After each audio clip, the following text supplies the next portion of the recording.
যেনে গৈছে ধৰিব পৰা নাই এটা বিশেষকৈ এনপিএছৰ ক্ষেত্ৰত যিখন সংগ্ৰাম চলি আছে এনপিএছৰ বিৰুদ্ধে আৰু ওপিএছৰ সপক্ষত অৰ্থাৎ পুৰণি পেঞ্চন পুনৰ প্ৰতিষ্ঠাৰ সংগ্ৰাম যিখন হৈ আছে এই সংগ্ৰামখনৰ নতুন সংস্কৰণ হিচাপে আমি বিভিন্ন ধৰণৰ পৰিকল্পনা ইতিমধ্যে কৰিছোঁ আজিৰ পৰা সদৌ অসম কৰ্মচাৰী পৰিষদৰ বাৰ্ষিক অধিৱেশন চলি আছে আৰম্ভ হৈছে যোৰহাটত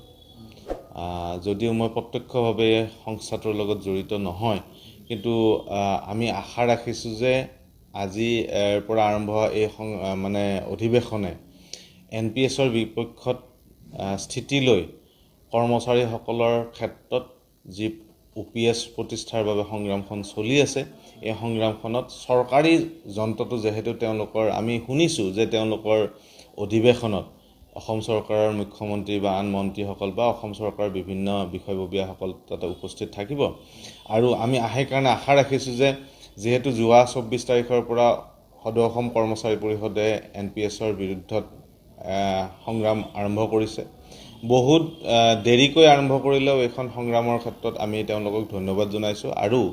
মই আশা ৰাখিছোঁ যে যেহেতু তেওঁলোকৰ ষ্টেজত তেওঁলোকৰ মঞ্চত অসম চৰকাৰ উপস্থিত থাকিব যুক্তি সহকাৰে আৰু খুব সংঘবদ্ধভাৱে যাতে এনপিএছৰ বিপক্ষত আৰু ওপিএছৰ পুনৰ প্ৰতিষ্ঠাৰ এই সংগ্ৰামখনৰ বাৰ্তাটো অসম চৰকাৰক প্ৰেৰণ কৰে আৰু অসম চৰকাৰৰ ব্যক্তিসকলৰ পৰা যাতে এটা সুদুত্তৰ তেওঁলোকে আদায় কৰিব পাৰে আমি তাকে আশা কৰিছোঁ কাৰণ যোৱা 2005 চনৰ পৰা যিটো অসমৰ কৰ্মচাৰীসকলৰ ক্ষেত্ৰত প্ৰযোজ্য আছিলে তাৰ বিপক্ষে যিটো মাত মাতিবলগীয়া আছিলে কৰ্মচাৰী পৰিষদৰ বা সংস্থা সংঘ বহুতৰে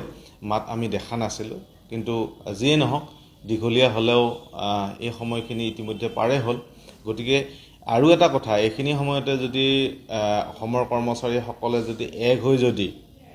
বা কৰ্মচাৰী পৰিষদৰ পৰা যদি জোৰদাৰভাৱে এই দাবীটো প্ৰক্ষেপ নকৰে অসম চৰকাৰক তেতিয়াহ'লে হয়তো আমাৰ এই সংগ্ৰামখন যথেষ্ট কষ্টকৰ হ'ব আৰু বহুত ব্যক্তিয়ে ওপিএছ নোপোৱাকৈ অৱসৰ পাই যথেষ্ট তেওঁলোকৰ অসুবিধা হ'ব জীৱন ধাৰণৰ কাৰণে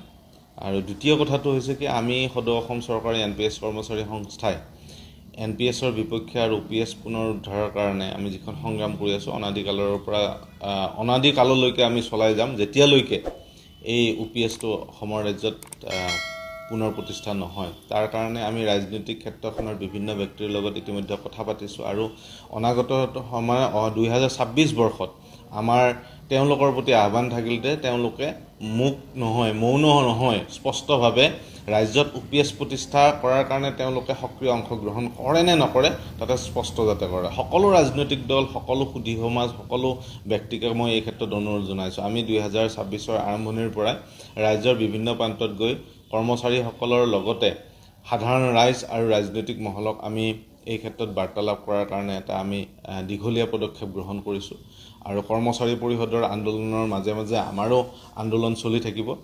আৰু আমি ভাবিছোঁ যে দুয়োপক্ষৰ আন্দোলনে কৰ্মচাৰীসকলক এটা প্ৰাপ্যৰ পথলৈকে লৈ যাব পাৰিব আৰু যদিহে মোৰ মানে আশা ৰাখিলোঁ মই অসমৰ কৰ্মচাৰী সমাজক অনুৰোধ জনাইছোঁ যে এই এনপিএছৰ বিপক্ষত হোৱা সংগ্ৰামখনত যাতে 2026 বৰ্ষত 100% ব্যক্তিয়ে আমাক সঁহাৰি দিয়ে আৰু সকলোৱে যাতে ৰাজপথলৈকে ওলাই আহে তাৰ কাৰণে আমি আশা ৰাখিছোঁ আৰু পুনৰ